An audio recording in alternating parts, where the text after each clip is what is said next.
his heart rate kept dropping and they weren't really sure why. We were rushed down for a category 1 Caesar and Harvey came out and wasn't breathing. So he was on the CPAP machine for 8 minutes and then they took him up to special care, and I think I met him a few hours after that once I'd recovered, and he spent 4 days in special care then, just with low blood sugars. Nothing really indicated anything hormonally at that point.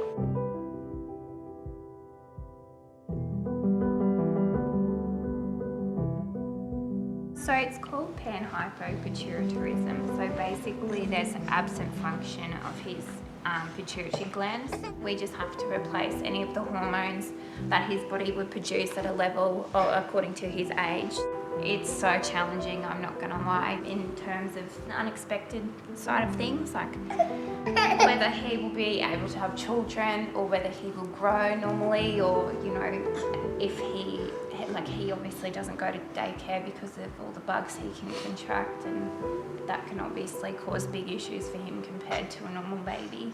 He was 4 weeks old and his stools were a really funny colour. He didn't seem to be putting on weight and he started to go a yellowy jaundice colour himself. So our midwife suggested that we go to the doctor the next day, which we did. So that's obviously when it all kick-started, and initially we thought it was liver issues, but obviously after a few tests and everything, it indicated that it was hormonal rather than liver. The blood tests here were really hard. I think obviously him being hungry, and also having, you know, someone drawing blood out because he was a baby, they couldn't always find a vein, so they had to do a lot through the heel prick. So at one point there was 10 vials of blood that they had to fill from a heel prick.